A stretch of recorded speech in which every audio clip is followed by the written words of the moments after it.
E agora, sejam bem-vindos ao bloco literário do canal do Monitor. Fala, meu povo lindo e maravilhoso do canal do Monitor, tudo em ordem, beleza, tranquilo e suave?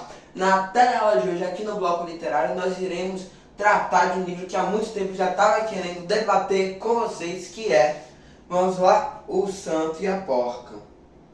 Gente, O Santo e a Porca é um livro maravilhoso. Na verdade, é uma peça de teatro dividida em 3 atos, escrita pelo fabuloso e maravilhoso Ariano Suassuna, um grande escritor que se consagrou no cânone brasileiro. Então, galerinha, bora surfar essa onda? O Santo e a Porca, de Ariano Suassuna. Na tela de hoje nós iremos não apenas falar da análise crítica do livro em si, mas a gente vai debater de algumas coisas como movimentos literários, algumas coisas sobre dramaturgia, algumas coisas sobre gêneros literários, mas não se preocupe que essa aula vai ser bem suave, como sempre é aqui no canal do Monitor. Antecedentes, está aparecendo Maratona na História. Bem, os antecedentes dessa peça são extremamente importantes, porque essa peça, na verdade, é uma espécie de releitura. Se a gente fosse fazer uma comparação ao mundo cinematográfico, um remake, um reboot, na verdade seria mais um remake, de 2 peças que já existiram no passado, que é a Comédia de Plauto, Aululária e O Avarento de Molière, que é uma peça, uma francesa, outra latina, que fizeram muito sucesso na época em que elas foram apresentadas. Tranquilo? Comédia de Plauto. Comédia de Plauto é interessante porque ele vai tratar de alguns temas como avareza, ganância, ok? O tom da comédia, da sátira, com personagens realmente do dia a dia, ou seja, um realismo muito grande ao que existia naquela época. Então isso foi muito bacana de Plauto. E nós temos uma comédia que era muito direcionada à parte mais baixa da população, os plebeus, então muito do dia a dia. E isso é uma herança bem bacana de Ariano Suassuna, que nós vamos comentar logo em breve. Nós temos O Avarento de Molière. O Avarento ele também é muito bacana porque ele vai satirizar a questão da avareza, da ganância, como isso afeta nas relações sociais. E os personagens que nós temos em Plauto e Molière são muito parecidos com os que nós temos na obra de Ariano Suassuna. Então estudar os antecedentes é importante nesse caso, porque a gente vai encontrar algumas características que tornaram essa peça, O Santo e a Porca, uma peça tão memorável, que é esse caráter sátiro, repleto de caricaturas do ser humano, ironia, uma linguagem popular, ou seja, que fosse acessível, e um realismo à realidade, ou seja, uma fidelidade, uma verossimilhança, uma mímese da realidade muito grande. Tranquilo, suave na nave? Então bora um pouquinho falar sobre o autor. Ariano Suassuna, ele foi o fundador do movimento armorial. Como assim? O movimento armorial, ele foi encabeçado por Ariano e ele tinha como primazia criar uma arte erudita, mas misturada com o caráter popular regional do Nordeste. Por quê? Porque o Nordeste ele é cheio de estereótipos. São Paulo, Rio de Janeiro, Sul, ele ainda vem o Nordeste de uma forma muito estereotipada, extremamente engessada. E naquela época tinha muito esse caráter de toda a história do Nordeste ser sobre cerca, ser sobre sertão. Então Ariano Suassuna vai falar, não vai ser sobre cerca, não vai ser sobre sertão, não vai ser sobre morte. Tranquilo? Eu vou fazer uma obra diferente, que seja erudita, mas que misture as características da cultura popular de lá. Então eu vou botar a parte do sotaque, das falas, das relações sociais, eu vou colocar a parte das festas, eu vou colocar a parte, por exemplo, do dia a dia, eu vou colocar a parte da religião, fortíssimo isso, eu vou colocar a parte das festividades. Então Ariano Suassuna ele vai criar essa arte erudita, como a gente pode ver no Santo e a Porca, que por 2 principais motivos. Primeiro, por causa da complexidade da história, que a gente vai debater isso um pouquinho mais na frente, por ele ter utilizado como base 2 peças clássicas, 2 peças assim eruditas, 2 peças consagradas, sem contar ainda nas falas dos personagens, que mistura o coloquialismo do dia a dia com expressões nordestinas e ao mesmo tempo com algumas falas bem eruditas. A gente pode perceber isso também no Alto da Compadecida. É interessante citar esse livro, essa peça, que o Alto da Compadecida já tinha sido escrito nessa época. Então Ariano Suassuna já tinha aprendido, ele vai fazer não. Vou fazer, agora que eu cheguei em experiência com o Santa Porca, com o Alto da Compadecida, eu vou escrever o Santa Porca. Vou pegar duas peças que já existiam no passado e aí sim eu vou fazer uma arte erudita, mas que tenha como base também a cultura popular nordestina, que ele valorizava demais. Ariano Suassuna é um amor de pessoa, tem as aulas que ele fez no finalzinho aí da vida dele, passeando por vários teatros, etc., que ele conta dos causos, das inspirações. Então você que vai fazer sua prova, você que vai fazer seu vestibular, você que vai fazer sua redação sobre isso, é muito bacana. Qualquer momento que você for escrever ou debater sobre uma obra, vá ver também a história do autor. Isso a gente viu muito em Bartleby, é importante. No Visconde de Partido ao Meio, vá ver o contexto da época, o contexto de recepção. Então isso é extremamente importante. Então Ariano estava colocando nos holofotes a cultura nordestina, que não ocorria com tanta frequência. A gente pode criar um paralelo muito bacana com Dias Gomes, um exemplo pagador de promessas. Ele é um pouquinho antes de Ariano Suassuna, mas a gente pode criar um paralelo muito bacana entre esses dois, assim valorizando a cultura do Nordeste. Tranquilo e suave? Vamos agora falar um pouquinho sobre religiosismo e o realismo. A gente já comentou bastante, então ele traz a figura dos santos, da cultura popular, das crenças e das crendices, das histórias, dos causos. Isso a gente pode ver com, por exemplo, Caroba, com João Grilo, a gente pode ver com vários personagens dele, e o realismo com, assim, a verossimilhança com o real. Então ele não vai pegar apenas a parte... Ariano Suassuna foi consagrado pela comédia. Isso é interessante porque mostra que o Nordeste, o sertão, tem sua parte negativa, que é a seca, às vezes a pobreza, a dificuldade de chegar à infraestrutura básica, etc. Mas também tem a comédia, tem a alegria, tem o dia a dia, tem as diversões, tem os causos. E isso é interessante, que é o que Ariano Suassuna vai trazer para o teatro. Tranquilo? Gente, a gente agora encerrou a interpretação nível 1. A interpretação nível 1 é o seguinte: a peça é uma crítica à avareza e à ganância. Ponto. Esse é a interpretação nível 1, a nível básica. Mas bora não ficar no básico, no raso, bora entender mais. Então a gente vai para o nível 2, depois nós vamos para o nível 3, que é o mais top de todos, que é com esse que você tem que fazer sua prova para tirar um 10ão muito bonito. Interpretação. Na parte de teatro, é muito importante, eu aconselho vocês a sempre vocês listarem os personagens, porque os personagens sempre costumam ter um simbolismo ou caracterizar um grupo da sociedade, tranquilo? Eu acho até bacana você ler o livro, uma peça da primeira vez, de uma forma, de certa forma, apática, apenas assistindo, sem dar juízo de valor.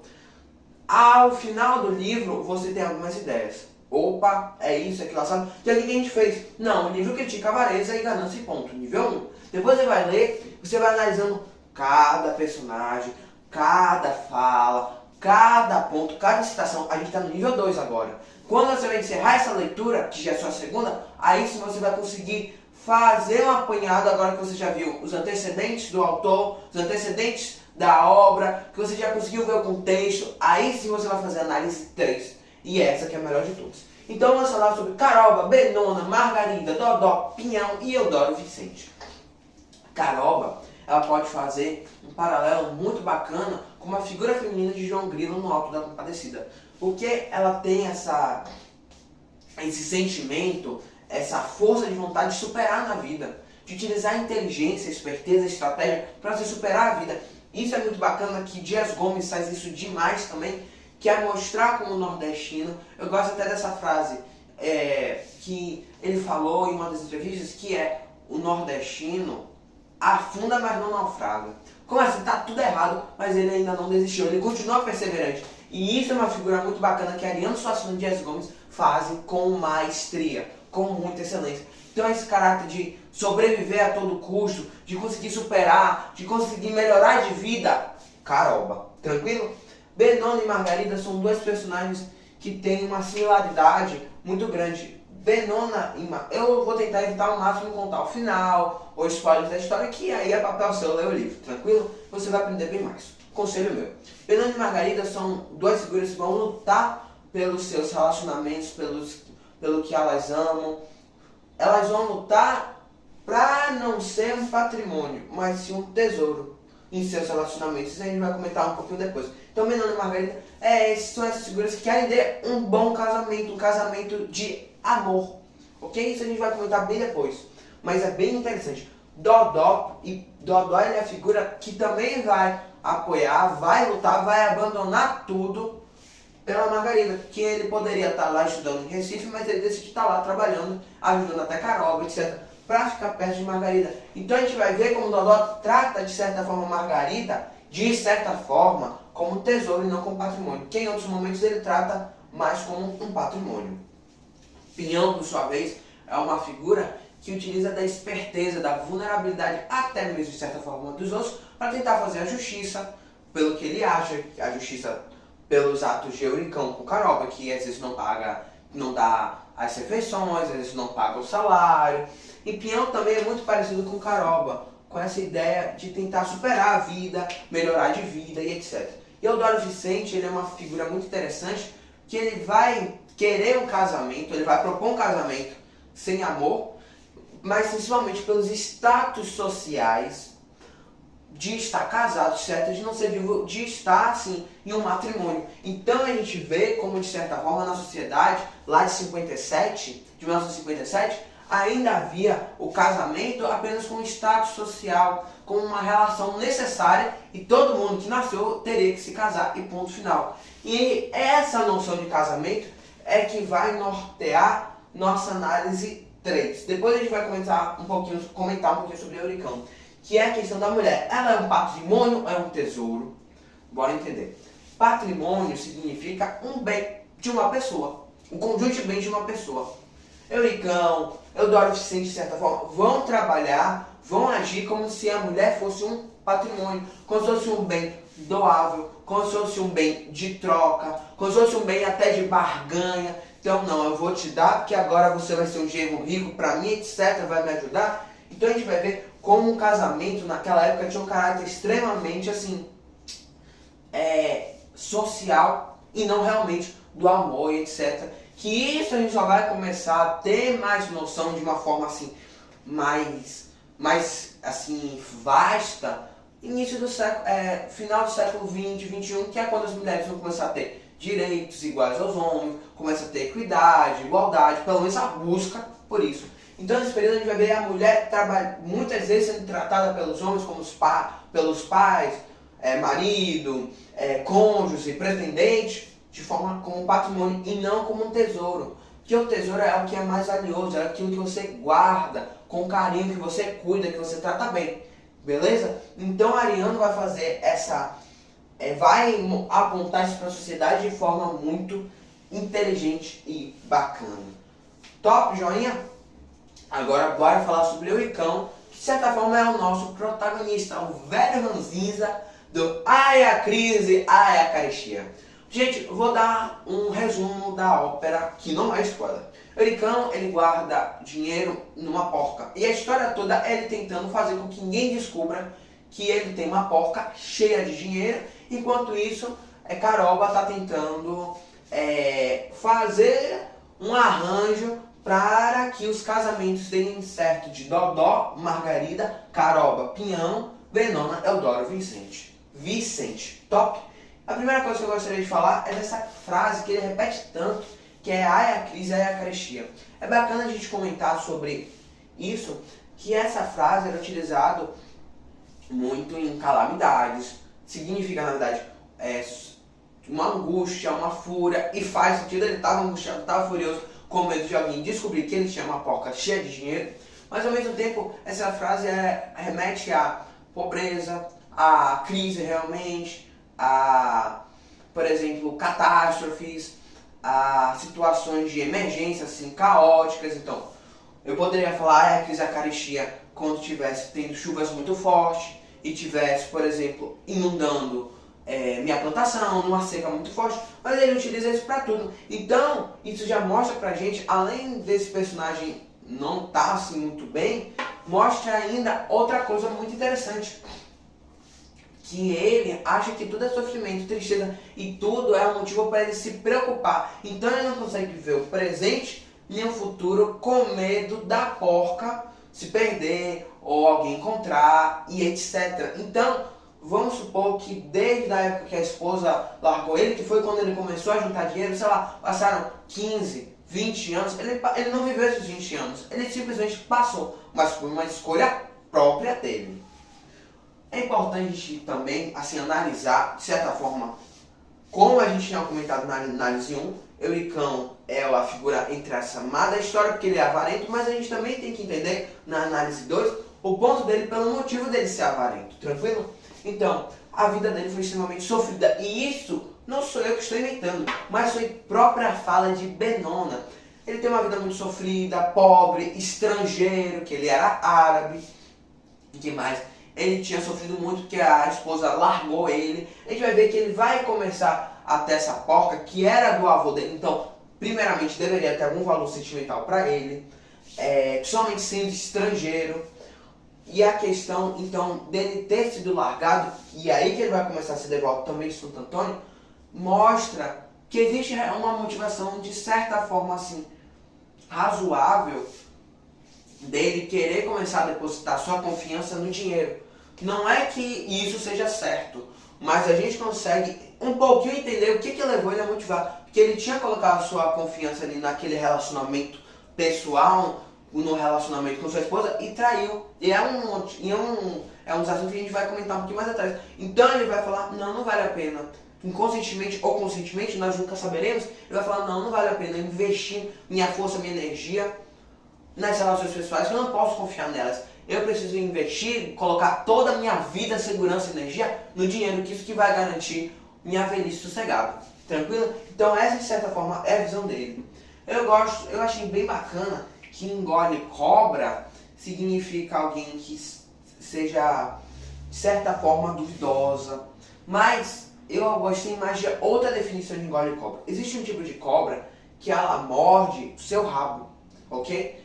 E ela tem um simbolismo que é de morte e de renascimento. E para Euricão isso encaixa muito bacana, que meio que no final da obra ele vai ter uma morte de certa forma. Ele não morre, viu gente? Se vocês derem, quando ele descobre, eu vou ter infelizmente que dar o spoiler no final da história. Quando ele descobre que o dinheiro não vale nada, seja porque a inflação ou porque as moedas trocaram ao longo do tempo, ele de certa forma tem uma morte, mas de certa forma ele também tem um ressurgimento. Ele consegue ali ressuscitar. A gente não sabe o que acontece depois. A gente vê que de certa forma ele viu que a vida toda dele estava arruinada por uma decisão que ele tomou, que a gente vai comentar logo em seguida. Então de certa forma o engole cobra é muito bacana a gente ter essa discussão. E o Santo Antônio, que ele é padroeiro dos casamentos, ele é o santo casamenteiro e também dos pobres. E Euricão não era assim, ele não colocava suas relações, não valorizava suas relações pessoais e ainda, de certa forma, ele não era pobre, ele era rico, mas ele não sabia que o dinheiro dele não valia mais nada. Mas se valesse, ele seria rico. Então, essa é, de certa forma, até irônica, ele, assim, ser devoto de Santo Antônio. Mas a gente vê algo bastante interessante, que existe a relação do divino, nesse caso o santo, segundo a Igreja Católica, e nós temos a figura do devoto, do fiel. Mas na peça esses papéis se invertem. Parece que o santo teria que ser, na opinião de Euricão, muito mais devoto de Euricão do que o contrário. Então a gente vê como é interessante essa inversão de papéis, utilizando Santo Antônio quase como um objeto, como um gênio da lâmpada. Então é bem bacana também a gente comentar essa inversão. E essa inversão é importante, a gente vai comentar no final de Euricão, que a gente já falou, mas essa frase do prefácio, a vida nos trai. A vida traiu Euricão. Gente, toda vez que vocês forem comprar um livro, qualquer seja, especialmente literário, observem se o livro tem prefácio. Se aquela edição tem prefácio e tem uma outra que não tem, mesmo que tenha uma diferença de valor, vale a pena você comprar que tem prefácio, que tem a nota do autor, que tem um comentário, que isso vai salvar a sua vida demais, especialmente na hora da prova. O prefácio é uma luz, porque tudo isso que nós fizemos, análise 1 e 2, a gente fez com base na nossa leitura, na nossa opinião. Ou seja, com base nas nossas vivências de mundo, nosso repertório sociocultural e pelo que a gente pesquisou. A gente não viveu o contexto da época, mas pelo que a gente pesquisou do contexto da época. Gente, se vocês não estão entendendo muito bem essa conversa que eu estou tendo com vocês, vão assistir nossa aula do Destrave a Língua Portuguesa, que já está no bloco literário, que a gente fala sobre elementos da linguagem, linguagem, texto literário, emissor, receptor. Está muito bacana e vai te ajudar nessa discussão que a gente está tendo agora. Mas é importante também, retomando, a gente entender a opinião do autor quando ele escreveu a obra. E isso é a parte mais engraçada de poema. Se eu aí jogar um poema, escrever um poema e jogar para vocês, com certeza cada um vai ter um poema diferente. Uma análise, uma crítica diferente do poema, segundo as suas vivências, segundo as vivências que vocês acham que eu tive. Agora, quando eu vou ali expressar minha opinião, pode ser que não tenha nada a ver com a história. Entendeu? Então a gente vai fazer isso com Ariano Suassuna. Ele deu um prefácio, ele disse que o foco da história não era para ser a crítica na avareza, que por sinal é um dos 12 pecados capitais. Por que eu estou falando isso? Religiosismo, que é muito forte no Nordeste, principalmente da Igreja Católica. Mas o foco deveria ser, muitas vezes, quando a vida nos trai. Como assim? A gente já comentou que Euricão foi traído pela esposa porque a esposa o abandonou. Mas a vida nos trai quando nós colocamos nossa energia, nossa força, toda a nossa vida em si, em um objeto. E esse objeto pode ser um relacionamento. Esse objeto pode ser um celular, um relógio, pode ser uma viagem, pode ser no dinheiro, pode ser no investimento, pode ser... Tem tantos objetos que a gente pode idealizar. E aí, quando a gente perde, quando ocorre alguma situação e a gente fica sem, a gente é privado, a gente acha que nossa vida acabou.